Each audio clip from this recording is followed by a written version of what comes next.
الحمدللہ رب العالمین الصلاۃ والسلام علی رسولہ الکریم فاعوذ باللہ من الشیطان الرجیم بسم اللہ الرحمن الرحیم۔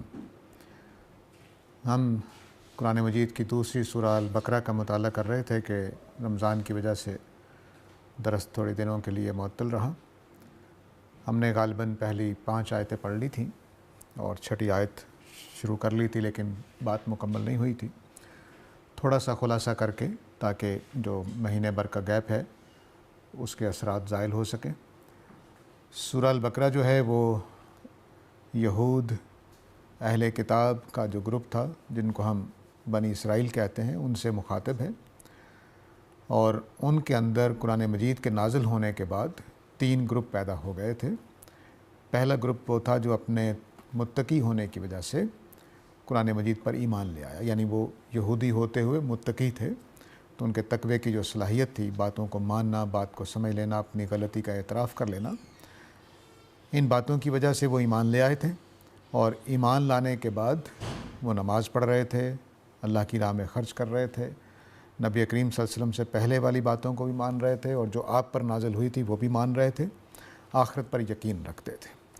یہ گروپ جو ہے یہ ان 5-6 اوصاف کی وجہ سے اس کتاب سے فیض یاب ہوا، فائدہ اٹھایا اس نے اس کتاب سے، یعنی اللہ کی کتاب سے۔ اس میں بنیادی جو چیز تھی وہ ایمان بالغیب تھا۔ ایمان بالغیب کا مطلب ہوتا ہے کہ ایسی چیزوں کو مانا جائے جو ہمیں دکھائی نہیں دیتی، اور دکھائی نہیں دیتی تو اس کی بنیاد کیا ہوتی ہے؟ اس کی بنیاد آیات ہوتی ہیں۔ آیات کا اگر ہم انگلش مترادف بولیں آج کل کے نوجوانوں کو سمجھانے کے لیے تو وہ ایویڈنس ہوگا، کہ ایویڈنس کے اوپر آیات ان چیزوں کو کہتے ہیں جو ہمیں دکھائی دیتی ہیں، ان کی بنیاد پہ ہم اندیکھی چیزوں کو مانتے ہیں۔ جس کی میں نے مثال دی تھی کہ اگر کسی کے ہم جا رہے ہوں اور انسان کے نقش قدم سامنے آ جائیں تو ہم کہیں گے انسان پہلے کوئی گزرا ہے، یا کسی جانور کا کوئی آثار نظر آ جائیں تو ہم کہیں گے جانور گزرے ہیں۔ تو اس طرح سے کچھ جو آیات ہوتی ہیں وہ ان چیزوں کو کہتے ہیں جو ایک چیز دوسری چیز کی نشانی بن رہی ہو، اس لیے آیات کا ترجمہ نشانی کیا جاتا۔ تو سائنس ہو یا مذہب ہو، دونوں میں بہت ساری چیزیں بالغیب مانی جاتی ہیں۔ مثلا بگ بینگ بالغیب ایمان ہے سائنسدانوں کا، کسی نے ہوتے نہیں دیکھا، کوئی اس کا مشاہدہ نہیں کر سکتا، بس کچھ نظریات ہیں جس سے ایک نتیجہ نکالا گیا، جو ہمارے پاس کچھ شواہد ہیں، کچھ ایویڈنسز ہیں جن کی بنیاد پر ایک نتیجہ نکالا گیا ہے کہ بگ بینگ ہوا ہوگا۔ مثلا اس میں ایک بڑی بات یہ ہے کہ چیزیں پھیل رہی ہیں، ایک دوسرے سے دور جا رہی ہیں، تو ماضی میں چلے جائیں تو قریب ہوں گی، اور ماضی میں چلے جائیں تو ایک جگہ پہ ہوں گی۔ ایک مادے کا ایک یونٹ جس میں دھماکہ ہوا، اور پھر تو اس طرح سے بالغیب بہت ساری چیزیں ہوتی ہیں۔ تو دین کے اندر جو بالغیب چیزیں ہیں وہ ہمیں معلوم ہے، اللہ تعالیٰ کو ماننا، آخرت کو ماننا، رسالت کو ماننا، فرشتوں کو ماننا، یہ بالغیب ہے جو ہم ایمان لاتے ہیں۔ ان کی گواہی میں خدا کی کتاب بھی موجود ہوتی ہیں اور کچھ آیات بھی موجود ہوتی ہیں۔ اس کے بعد اہم چیز جو میں نے عرض کی تھی وہ یہ تھی کہ وَبِالْآخِرَةِ هُمْ يُوقِنُونَ، وہ آخرت پر یقین رکھتے ہیں۔ یہ بہت اہم چیز ہے۔ ایمان بعض اوقات کمزور ہوتا ہے لیکن اگر وہ یقین والا نہ ہو۔ یقینی بات جو ہے وہ ہمارے اندر تحریک پیدا کرتی ہے، عمل پیدا کرتی ہے، ہمیں برے کاموں سے روکتی ہے۔ اگر یقین نہ ہو، سادہ سا ایمان ہو جیسے ہم مسلمانوں کا ہے، میں کسی کو بے ایمان نہیں کہہ سکتا لیکن ایمان تو ہم رکھتے ہیں، یہ ایمان ہمیں آخرت والی زندگی گزارنے پہ مجبور نہیں کرتا۔ اس کا مطلب ہے کہ ہمیں یقین نہیں ہے۔ تو یقین ہوگا تو ہم عمل کریں گے۔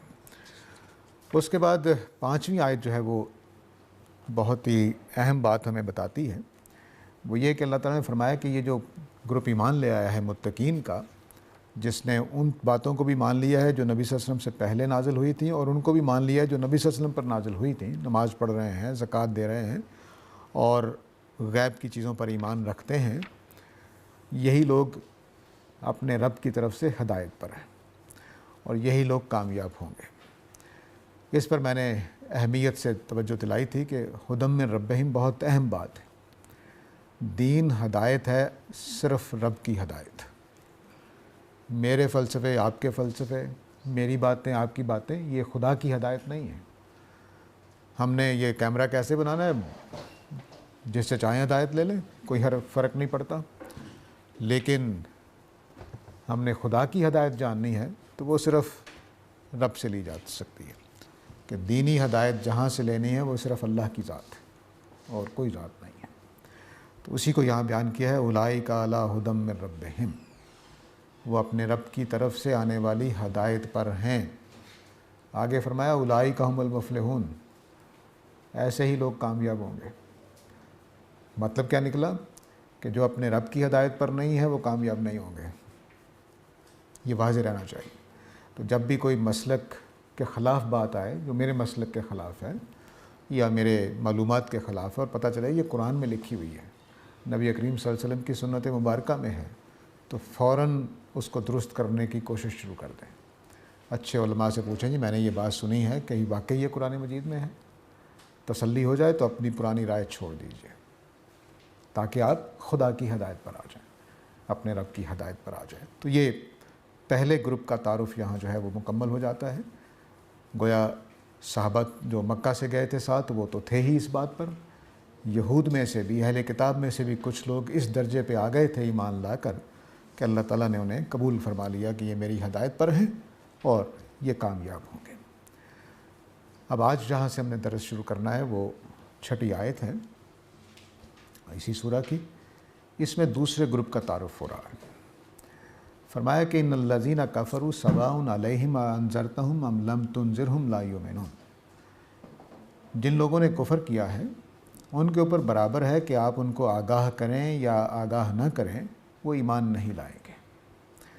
ختم اللہ علی قلوبہم، اللہ نے ان کے دلوں پر مہر کر دی ہے، وعلی سمعہم، اور ان کے کانوں پر بھی مہر کر دی ہے، وعلی ابصارہم غشاوہ، اور ان کے آنکھوں کے اوپر ڈھکن سا رکھ دیا ہے، ڈھانپ دیا ان کو، وَلَهُمْ عَذَابٌ عَظِيمٌ، ان کے لیے بہت بڑا عذاب ہے۔ یہ دوسرے گروپ کا مختصر ترین تعارف ہے۔ اس میں یہ بتایا گیا ہے کہ کچھ لوگ ایسے ہیں انہوں نے اس درجے کا کفر کر دیا ہے کہ اب ان کو ہدایت نہیں مل سکتی، خواہ آپ جتنا مرضی انذار کر لیں، جتنا مرضی ان کو خبردار کر لیں۔ ان کی حالت ایسی ہے کہ ان کے دلوں پر مہر ہو چکی ہے، ان کے کان بھی بند کر دیے گئے ہیں، ان کی آنکھوں پر بھی پردے ڈال دیے گئے ہیں۔ اب یہ کون لوگ ہیں اس کو سمجھ لینا چاہیے تاکہ ہم بھی اپنے آپ کو اس آئینے میں دیکھیں اور کوشش کریں کہ اس درجے تک نہ پہنچے۔ قرآن مجید کے دوسرے مقامات سے احادیث مبارکہ کی روشنی میں یہ بات سمجھ میں آتی ہے کہ جب بندہ مومن کو ہدایت اس کے سامنے آئے، اس کا دل گواہی دے رہا ہو کہ یہ سچی بات ہے، درست لگتی ہے، اور وہ تسلیم نہ کرے، تو ہدایت قبول کرنے کا جو ضمیر کا حصہ ہے اس کے اوپر دھبا لگ جاتا ہے، اور توبہ کر لے تو صاف ہو جائے گا، توبہ نہ کرے تو وہ دھبا لگا رہے گا۔ دوسرے آدمی نے آ کر پھر ایک بات بتائی، یا اسی آدمی نے دوبارہ ایک بات بتائی، پھر دل کو لگی کہ ہاں یار بات تو ٹھیک ہے لیکن مانی نہیں، تو ایک اور دھبا لگ جائے گا، یہاں تک کہ پورا اس دل جو ہے وہ سیاہ ہو جائے گا۔ جب یہ صورت ہو جاتی ہے تو اس کو ختم قلوب کہا جاتا ہے۔ یہ میں نے حدیث کی روشنی میں یہ وضاحت کی ہے۔ مطلب کیا ہوا؟ مطلب یہ کہ اللہ تعالیٰ کی طرف سے ہدایت آتی ہے، ہر کان تک پہنچتی ہے، ہر شخص تک پہنچتی ہے، وہ اسے قبول کر لے تو بڑی اچھی بات ہے، قبول نہ کرے، رد کر دے، ضمیر کی گواہی کے خلاف، ضمیر کہہ رہا ہے کہ بات ٹھیک ہے لیکن نہیں مانی، تو ایسے لوگوں کے دلوں پر مہر کر دی جاتی ہے ایک وقت گزرنے کے بعد، فوراً نہیں ہوتی۔ ٹھیک ہے، یہ الگ بات ہے کہ میری بات کرنے سے پہلے یا نبی کریم صلی اللہ علیہ وسلم کے آنے سے پہلے وہ پہلے ہی مہر لگنے کے قابل ہو گیا، یہ ایک الگ بات ہے۔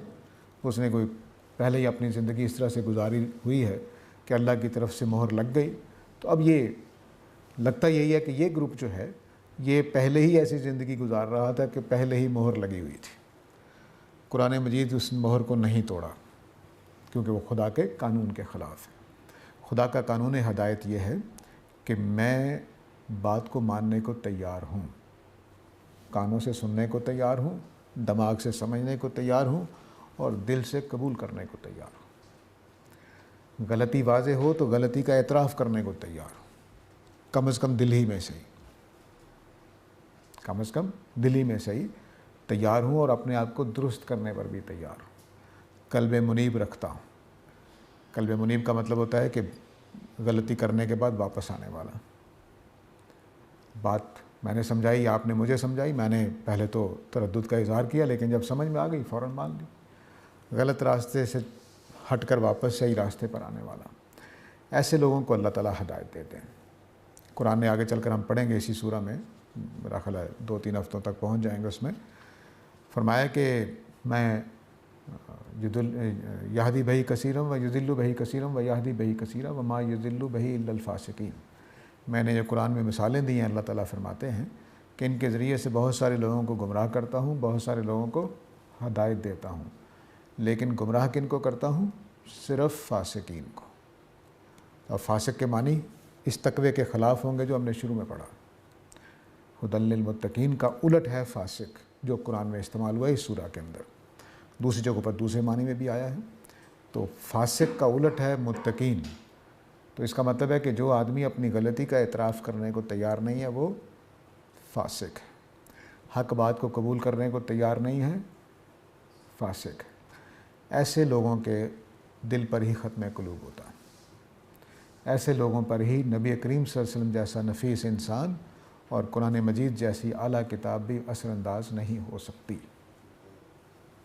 ایسے لوگوں پر ان کو پھر اللہ تعالیٰ گمراہی کی طرف لے جاتے ہیں۔ ایسے لوگوں کو آپ انتظار کریں یا نہ کریں، قرآن نے دوسرے مقامات پہ فرمایا ہے کہ قرآن مجید کے انتظار سے صرف وہی لوگ گریز کرتے ہیں، ماننے سے انکار کرتے ہیں، جس کو معتدن اور اسیم کے الفاظ میں اللہ تعالیٰ نے بیان کیا ہے۔ سرکش اور گناہ کی زندگی گزارنے والے، سرکش اور گناہ کی زندگی گزارنے والے لوگ ہی فاسق بنتے ہیں۔ تو فسق اصل میں ایک جامع تصور بن گیا، جس میں ایک پہلو یہ ہے کہ میں اپنی غلطی کا اعتراف کرنے کو تیار نہیں ہوں، غلطیاں درست کرنے کو تیار نہیں ہوں۔ یہ کون آدمی ہوتا ہے جو اپنی غلطی کا اعتراف نہیں کرتا؟ متکبر آدمی۔ پہلا مرض ہی یہی ہے، اور اللہ کے فضل و کرم سے پاکستان میں یہ مرض بہت عام ہے۔ اس کو درست کرنا ضروری ہے، اگر درست نہیں کریں گے تو مارے جائیں گے۔ یعنی میں نے دیکھا ہے کہ آدمی ابھی میٹرک کی سند نہیں لے کے آتا تو ایسا لگتا ہے کہ جیسے اس کے پاس آسمان سے وحی آتی ہے، اب کوئی بات تو سننی نہیں اس نے۔ وہ اس تنتنے کے ساتھ باتیں کرتے ہیں لوگ کہ میں حیران رہ جاتا ہوں۔ تو پہلا مرض آپ کو دیکھنا ہے کہ میں غلطی کا اعتراف کیوں نہیں کرتا، تو اس میں پہلی چیز تکبر ہے، دوسری چیز حسد ہے، اور حسد تکبر ہی سے پیدا ہوتا ہے۔ کیونکہ مثال کے طور پر آپ ترقی کر رہے ہیں، میں ترقی نہیں کر رہا، تو مجھے آپ سے حسد کیوں ہوگا؟ اس لیے کہ میں اپنے آپ کو زیادہ لائق سمجھتا تھا اور دیکھ رہا ہوں ترقی آپ کر رہے ہیں، تو اب میں آپ کو نیچا دکھانے کے لیے حسد کرتا ہوں۔ تو دوسری وجہ حسد ہے۔ آگے چل کر معلوم ہوگا کہ یہود کے ہاں حسد کا مرض بہت زیادہ تھا، خاص طور سے بنی اسماعیل اور نبی کریم صلی اللہ علیہ وسلم کے بعد۔ تو اپنے حسد کی وجہ سے قرآن کو نہیں مانا، یہاں تک چلے گئے حسد میں کہ حضرت جبرائیل کو بھی دشمن قرار دے دیا۔ تو حسد یہاں تک لے جاتا، اور ابلیس کا حسد تو آپ کو معلوم ہی ہے کہ حضرت آدم سے ایسا حسد ہوا کہ خدا کے سامنے کھڑا ہو گیا، اور تکبر بھی تھا، حسد بھی تھا۔ تو تکبر پہلا مرض ہے، حسد دوسرا مرض ہے جو راہ ہدایت میں رکاوٹ بنتا ہے۔ نبی کریم صلی اللہ علیہ وسلم بہت عمدہ بات سمجھائی۔ کسی صحابی نے کہا جی کہ میں اگر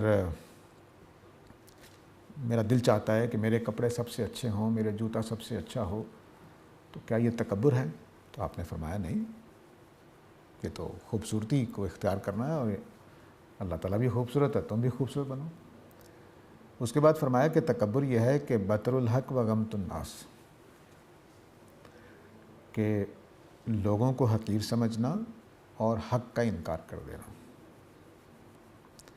اب یہ دونوں باتیں اکٹھی بھی ہیں اور الگ الگ بھی ہیں۔ الگ الگ اس اعتبار سے کہ حق کا انکار کر دینا تکبر کی وجہ سے تکبر ہو گیا، اور لوگوں کو حقیر سمجھنا کہ یہ کیا کیڑے مکوڑے میرے سامنے آ جاتے ہیں، مجھے باتیں سمجھانے آ جاتے ہیں، میں آپ کی بات مان لوں۔ جمعہ 8 دن ہوئے آپ کو پڑھتے ہوئے، آپ مجھے سمجھائیں گے؟ یہ جب خیال آ گیا تو سمجھیے کہ آپ تکبر کا شکار ہیں۔ حقیر سمجھنا دوسروں کو اور تکبر کی وجہ سے بات نہ ماننا، دونوں میں لنک میں نے کیا بتایا کہ میں آپ کی بات اس لیے نہیں مان رہا کہ میرے خیال میں آپ چھوٹے ہیں، میں معافی چاہتا ہوں، اشارہ آپ کی طرف ہو گیا، نعوذ باللہ، تو آپ میرے خیال میں چھوٹے ہیں تو میں آپ کی بات مان لوں۔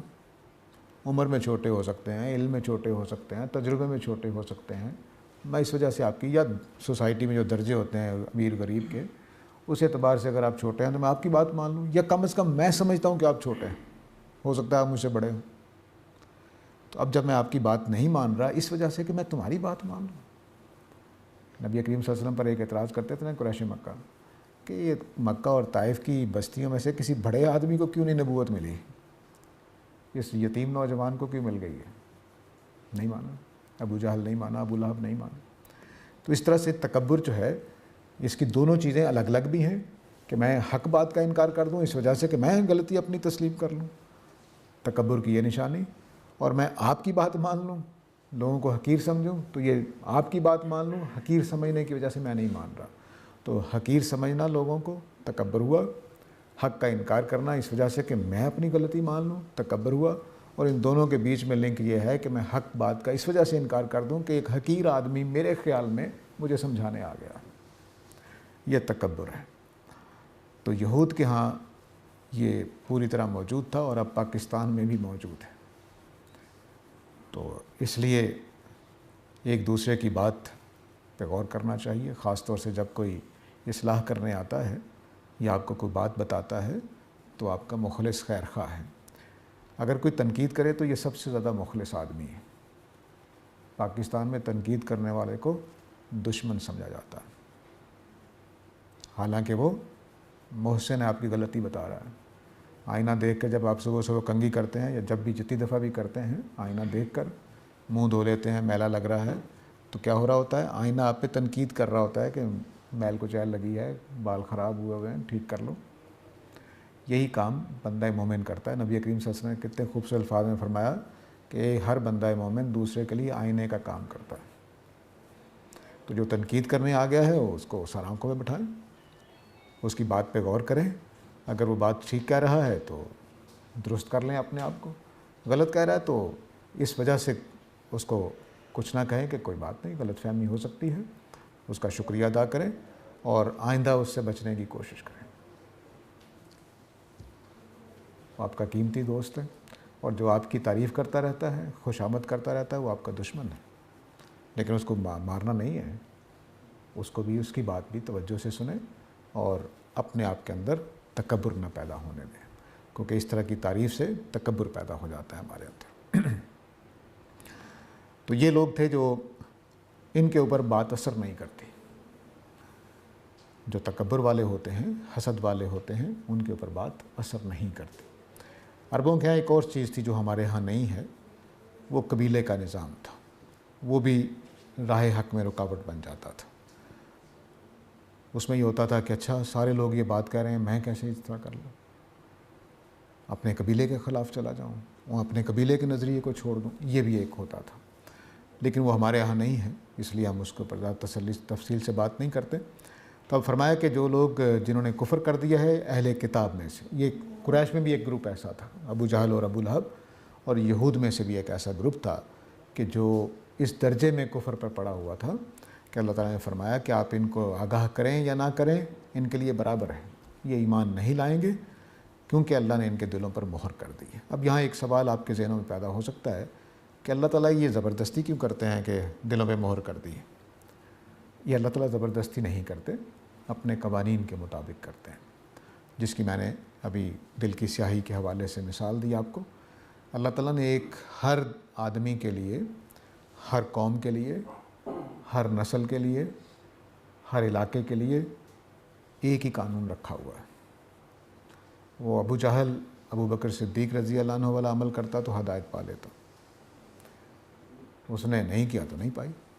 اللہ تعالیٰ کو ابو جہل سے کوئی دشمنی نہیں تھی، کوئی دشمنی نہیں تھی، وہ اللہ کی مخلوق ہے، جس طریقے سے ابو بکر دنیا میں آئے تھے اسی طریقے سے وہ بھی آئے تھے۔ جس خاندان میں ابو بکر پیدا ہوئے، بلکہ ابو جہل کا خاندان بڑا تھا، مکہ میں مقام کے اعتبار سے، تو اللہ کو کوئی دشمنی نہیں تھی، صرف اس نے متکبرانہ رویہ اختیار کیا۔ آگے چل کر اللہ تعالیٰ بتائیں گے کہ رویے 3 ہیں، ایک آدم علیہ السلام کا، ایک فرشتوں کا، اور ایک ابلیس کا۔ اس میں سے کون سا راستہ اختیار کرنا ہے، تو آگے جب پہنچیں گے تو انشاءاللہ بات کریں گے۔ تو تکبر کو چھوڑ کر اگر کوئی آ جائے گا، قلب منیب کے ساتھ آ جائے گا، بات سننے والا ہوگا، لازماً ہدایت ملے گی۔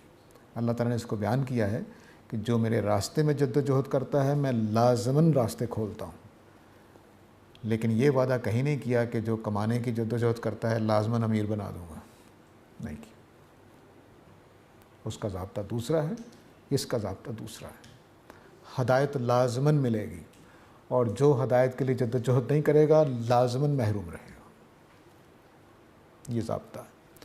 تو اس ضابطے کو یہاں بیان کیا ہے، کوئی زبردستی نہیں ہے، ان لوگوں کا رویہ ہی ایسا ہوتا ہے جس کو میں نے بیان کیا ابھی کہ فاسق قرآن نے بیان کیا ہے۔ تو فسق والے جو ہیں ان کو اللہ کی طرف سے ہدایت نہیں ملتی، ان کے دلوں پر مہر ہو جاتی۔ مہر ہونے کا مطلب ہے کہ اب حق بات آئے گی، کان سے ٹکرائے گی، دل تک نہیں پہنچے گی، کان سے ٹکرائے گی، دماغ تک نہیں پہنچے گی، اثر انداز ہی نہیں ہوگی، وہ دل کے اوپر کوئی اثر ڈالے گی نہیں۔ وہ ہو سکتا ہے کہ سامنے واہ واہ کر رہا ہو بڑی جوش جذبے کے ساتھ، لیکن دل خالی ہو۔ آپ جانتے ہیں کہ ابو جہل اور عتبہ اور شیبہ وغیرہ جو تھے، وہ قرآن مجید سننے آتے تھے چھپ چھپ کے۔ نبی کریم صلی اللہ علیہ وسلم جب خانہ کعبہ کے پاس تہجد پڑھتے تھے یا نمازیں پڑھتے تھے فجر کی، تو وہ چھپ کے سننے آتے تھے اور مانتے نہیں تھے۔ یعنی اس کلام کی حلاوت، اس کلام کی خوبصورتی، اس کلام کی چاشنی، اس کلام کا روب، اس کلام کی پیغام رسانی ان کے کانوں پہ اثر انداز ہوتی تھی، لیکن دلوں پر مہر ہو چکی تھی، یا آہستہ آہستہ انہوں نے مہر لگوا لی، اس لیے وہ ایمان والے نہیں ہوئے۔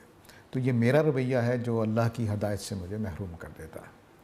تو بات وہی ہے جو پیچھے ہم نے متقین میں پڑھا تھا، کہ گویا یہ بات ثابت ہوئی کہ یہ لوگ جن کو اللہ نے کہہ دیا ہے کہ اب ان کے اوپر ہدایت اثر انداز نہیں ہوگی، وہ لوگ ہیں جنہوں نے تقوی سے کام نہیں لیا، اس بنیادی تقوی سے جو قرآن کے نزول سے پہلے ہمارے پاس ہوتا ہے، ہر شخص کے پاس ہوتا ہے،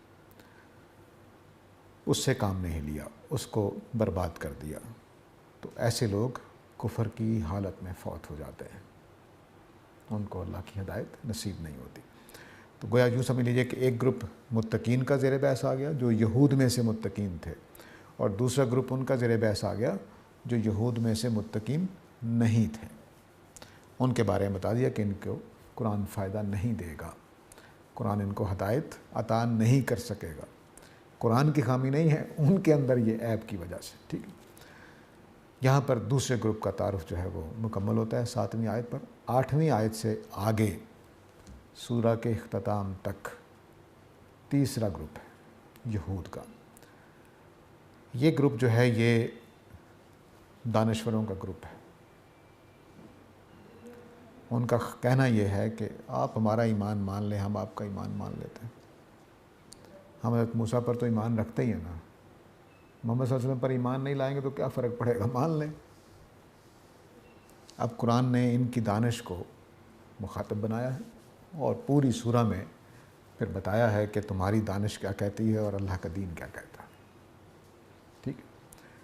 تو اب دیکھیے آغاز کہاں سے کیا ہے۔ وَمِنَ النَّاسِ، انہی لوگوں میں سے کچھ ایسے ہیں، مَن یقول، جو کہتے ہیں آمنا باللہ وبالیوم الآخر، کہ ہم اللہ پر ایمان لائے ہوئے ہیں، آخرت پر ایمان لائے ہوئے ہیں۔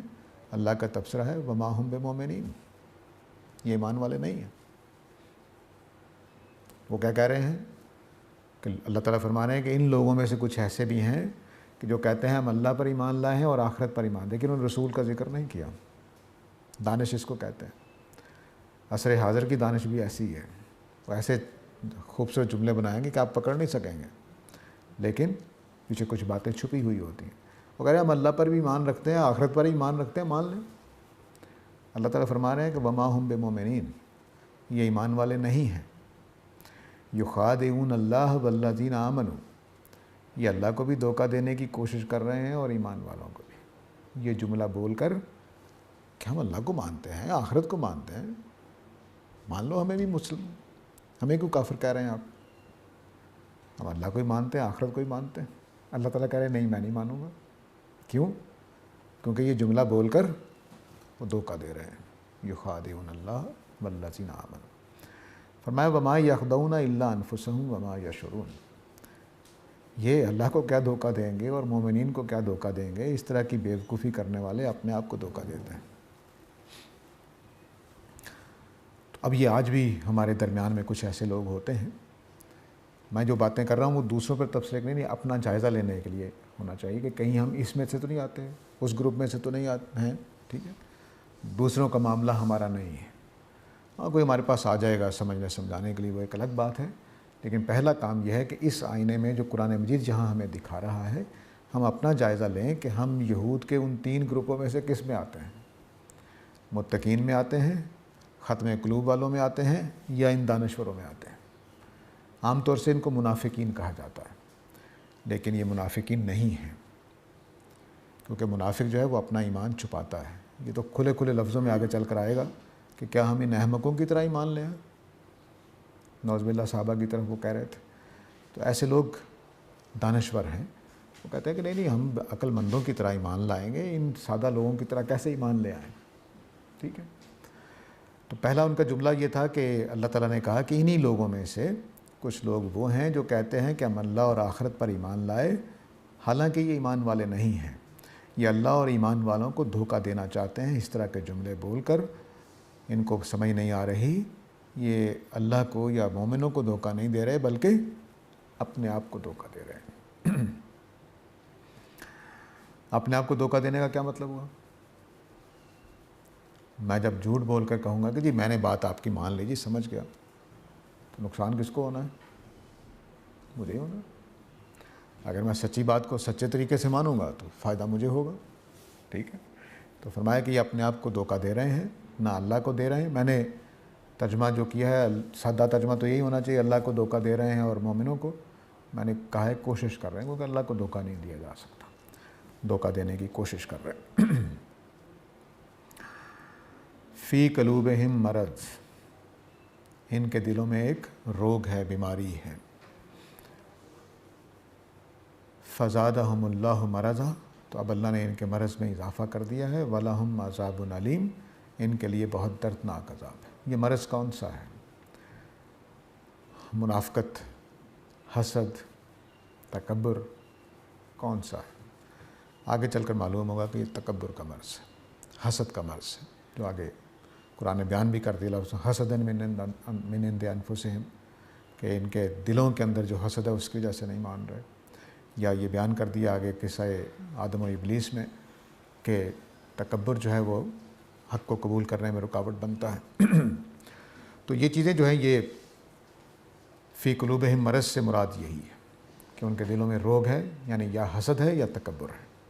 تو کچھ کے دل میں تکبر ہے جس کی وجہ سے وہ بات نہیں مان رہے، کچھ کے دل میں حسد ہے جس کی وجہ سے بات نہیں مان رہے۔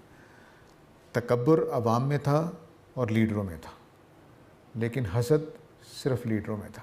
لیڈروں سے مراد مذہبی پیشوا جو ان کے تھے، کیونکہ تکبر یہ ہے کہ اچھا ہم امیوں کی بات مان لیں، امیوں کے رسول کو مان لیں، یہ تکبر تھا۔ اور حسد یہ تھا کہ اللہ نے ہمارے اندر رسول بھیجنا تھا، ان کے اندر بھیج دیا ہے، ان کو یہ شان مل جائے گی، ہم تو ماننے کو تیار نہیں۔ تو یہ دونوں چیزیں وہاں موجود تھیں۔ تو فی قلوبہم مرض، ان کے دلوں میں ایک روگ ہے، ایک بیماری ہے، اللہ نے ان کے مرض کو بڑھا دیا ہے۔ یہ اللہ کا ایک ضابطہ ہے۔ دیکھیے 2 باتیں یہاں اہم ہیں آگے ساری بات کو سمجھنے کے لیے۔ انہوں نے جو بھی دانش دکھائی ہے اللہ تعالیٰ اس کا جواب دینا چاہتے ہیں۔ اللہ تعالیٰ کبھی ظاہری چیز کی بنیاد پر دنیا میں فیصلہ نہیں کرتے، ٹھیک ہے، داخلی چیز جو باطن میں ہوتی ہے۔ مثلا اللہ تعالیٰ نے کہہ دیا کہ تم ایمان والے نہیں ہو، باعث ختم کر دیتے ہیں، لیکن وہ چونکہ کہہ رہے ہیں ہم ایمان والے ہیں ظاہری طور پر، تو انسانوں کے بیچ میں اللہ تعالیٰ ظاہری طور پر بات کرتے چلے جائیں گے، یہاں تک کہ بالکل 2 ٹوک لفظوں میں واضح کر دیں گے تم اس قابل نہیں ہو کہ تمہیں ہدایت دی جائے۔ ظاہری طور پر سارا کیس چلتا چلا جائے گا۔ ایک بات یہ واضح رہنی چاہیے۔ دوسری بات یہ واضح رہنی چاہیے کہ اللہ تعالیٰ فوراً ان کے دلوں پر مہر بھی نہیں کرنا چاہتے، کیونکہ بہانے بنا رہے ہیں، کوئی دلیلیں دے رہے ہیں۔ اللہ کو پتہ ہے کہ دل سے کیا کر رہے ہیں، لیکن اس کا لحاظ کر رہے ہیں کہ یہ ظاہری طور پر بات کرنے کو تو تیار ہیں، کچھ باتیں تو بنا رہے ہیں، دھوکہ ہی دینے کی کوشش کر رہے ہیں، لیکن ابھی بات چل رہی ہے۔ اس گروپ کی طرح جن کے ختم قلوب ہو گئے، بات بند نہیں ہوئی۔ تو اللہ تعالیٰ یہاں تک لحاظ کرتے ہیں ہدایت دینے میں کہ آدمی منافقانہ روش اختیار کر رہا ہے تب بھی بات کرنے کو تیار ہے۔ یہ ہم انسانوں کی کمزوری ہے کہ ہم فوراً ایک ہفتے کے بعد ہی فیصلہ کر لیتے ہیں کہ میری باتیں یہ سن نہیں رہا، مان نہیں رہا، بڑا منافق آدمی ہے۔ نبی کریم صلی اللہ علیہ وسلم اور قرآن مجید نے خالد بن ولید کا 23 سال انتظار کیا ہے، 23 سال، آخر وہ ایمان لیا۔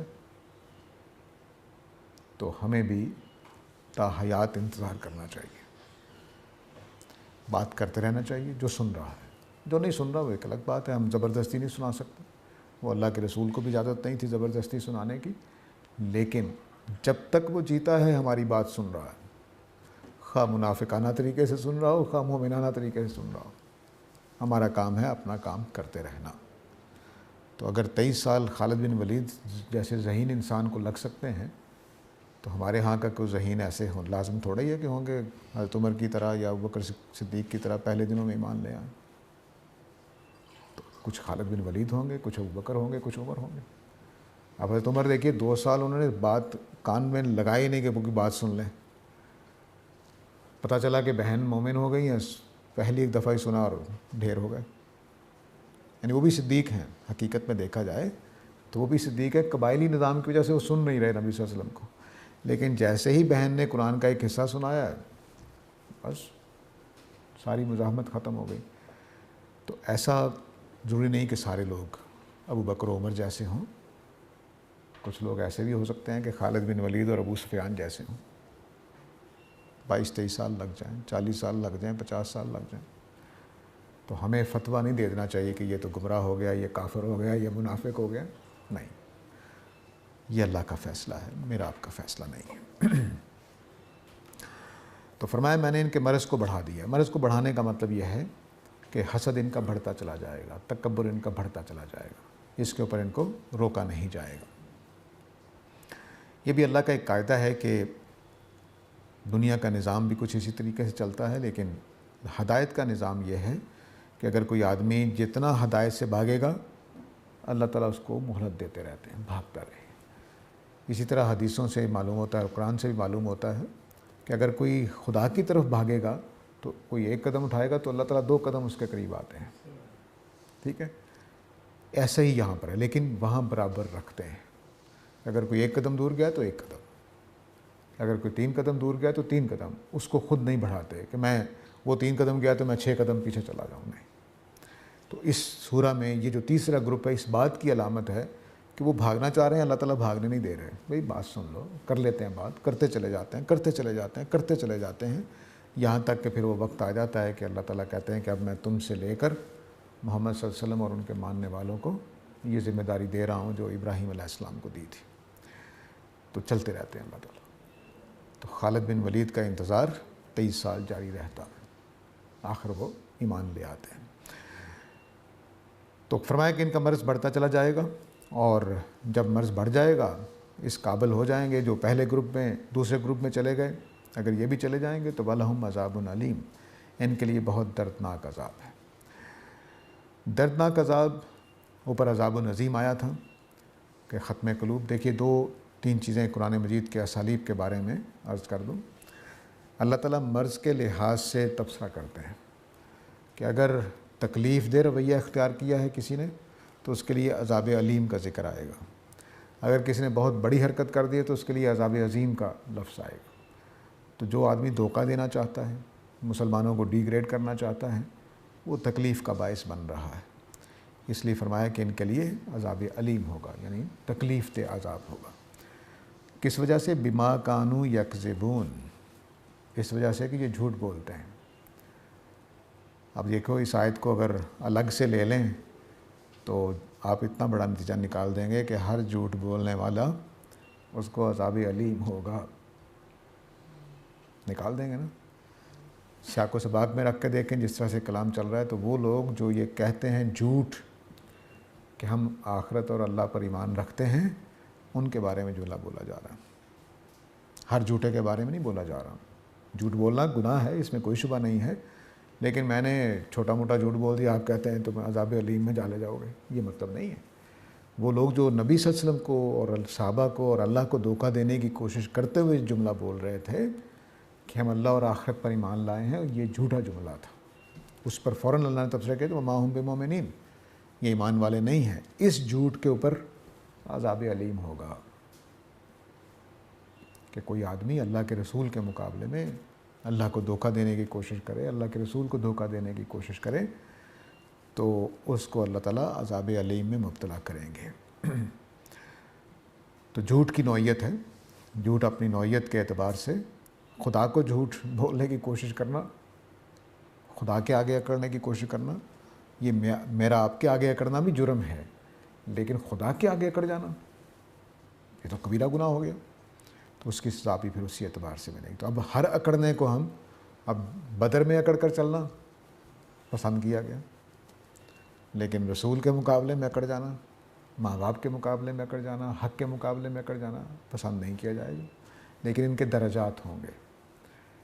تو اس طرح سے یہ بات واضح رہنی چاہیے کہ ہر جرم اپنے ماحول کے اعتبار سے چھوٹا بڑا ہو سکتا ہے، ہر جرم، لیکن کچھ گناہ اپنی ذات ہی میں بڑے ہیں، جیسے منافقت، جیسے زنا، جیسے قتل، یہ اپنی ذات ہی میں بڑے گناہ ہیں.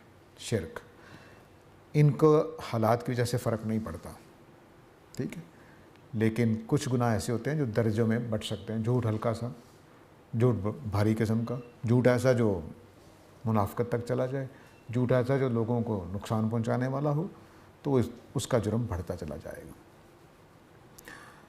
تو گویا کچھ گناہ ایسے ہیں جو کبیرہ اور صغیرہ ہو سکتے ہیں، کچھ ہیں ہی کبیرہ، کچھ ہیں ہی صغیرہ، ٹھیک ہے. اب دیکھیے اس میں آگے کلام بڑھتا ہے. تو میں نے بتایا کہ یہ دانشور ہیں اصل میں اہل کتاب کے، یہود کے. تو فرمایا کہ وَإِذَا قِيلَ لَهُمْ لَا تُفْسِدُوا فِي الْأَرْضِ، ان سے جب کہا جاتا ہے کہ تم نبی کریم صلی اللہ علیہ وسلم کا انکار کر کے، اسلام کا انکار کر کے زمین میں فساد نہ مچاؤ، تو کہتے ہیں انما نحن مصلحون، بھائی ہم تو مصلح ہیں، اصلاح کر رہے ہیں. مطلب کیا ان کی بات کا؟ کہ آپ ہمارا ایمان مان لیں، ہم آپ کا مان لیتے ہیں، جھگڑا ختم. تو اصلاح کون سی ہے بھئی؟ جھگڑا ختم ہو گیا مدینہ میں. یہود کو بھی مان لیا جائے کہ ٹھیک وہ اہل ایمان ہیں، اللہ کو مانتے ہیں، آخرت کو مانتے ہیں، ٹھیک ہے، اور ہم آپ کو مان لیتے ہیں کہ آپ صاحب ایمان ہیں. ہم آپ کو کافر نہیں کہتے، آپ ہمیں کافر نہ کہیں. ہم آپ کو غیر مسلم نہیں کہتے، آپ ہمیں نہ کہیں. تو جھگڑا ختم ہو گیا نا. تو کہتے ہیں کہ قرآن مجید کہتا ہے کہ نبی صلی اللہ علیہ وسلم کا انکار کر کے فساد نہ مچاؤ. تو آگے سے جواب دیتے ہیں بھی ہم تو اصلاح کر رہے ہیں، ہم تو صلح جوئی کی بات کر رہے ہیں، آپ ہمیں مان لیں، ہم آپ کو مان لیتے ہیں، ٹھیک ہے. تو انما نحن مصلحون. تو اب دیکھیں کہ کیا فریب ہوتا ہے بعض اوقات کہ ہم اپنی بات کو ملمہ کاری کے ذریعے سے اچھے الفاظ چن کر، ایک اچھی تعبیر دے کر لوگوں کے لیے پسندیدہ بنا دیتے ہیں. تو یہ جو گروپ تھا دانشوروں کا، یہ صحابہ کے ساتھ یہی کام کرنے کی کوشش کر رہا تھا. ان کو یہ شاید خیال نہیں آ رہا تھا کہ پیچھے اللہ تعالیٰ موجود ہے. وہ تو دلوں کے حالات تک کو جانتے ہیں، تو پکڑ لیتے ہیں کہ بھئی تم یہ بات کیا کر رہے ہو. تو اب فساد فی الارض کو بھی سمجھ لیجئے، پھر آگے چلتے ہیں. یہ اہم اصطلاح ہے قرآن مجید کی. فساد فی الارض قرآن مجید میں دو معنی میں استعمال ہوا. ایک یہ کہ کوئی آدمی کھیتی، نسل، حرث کو تباہ کر دے، جیسے ہمارے ہاں دہشت گردوں کے گروپ پیدا ہوئے، پورے بازار کو اڑا دیا بم رکھ کر، یا کھیتوں میں کوئی ایسی چیز ڈال دی کہ کھیت جل گئے، تباہ ہو گئے. یہ بھی فساد فی الارض ہے. قرآن نے اس معنی میں بھی استعمال کیا، اسی سورہ میں استعمال کیا. دوسرا یہ ہے کہ حق کے راستے میں آدمی رکاوٹ بن جائے. حق کے راستے میں آپ کوئی اصلاح کا کام کرنا چاہ رہے ہیں، اس کے راستے میں کوئی رکاوٹ بن جائے، تو یہ بھی فساد فی الارض ہے. ٹھیک ہے. تو دونوں معنی میں قرآن میں آیا ہے. اور ڈاکہ، چوری، اس طرح کے حرکتیں، راہزنی، یہ بھی فساد فی الارض کے معنی میں آیا ہے. تو تین گویا تصورات ہو گئے: کوئی حرث اور نسل کو تباہی، حق کے راستے میں رکاوٹ بن جانا، اور ڈاکہ اور اس طرح کی چیزیں، یہ بھی فساد فی الارض ہے۔ اور قرآن کی اصطلاح میں مصلحون کون ہوں گے؟ جو خیر خواہ ہوں گے معاشرے کے، دین کے، لوگوں کے۔ یہ اپنی طرف سے مصلحون بن رہے ہیں، لیکن حقیقت میں اپنے خلاف ایک چیز جمع کرتے جا رہے ہیں۔ چونکہ اب ہماری نماز ہونی ہے مغرب کی 7 بجے، تو میں یہاں روک لیتا ہوں۔ بآخر دعوانا الحمدللہ رب العالمین۔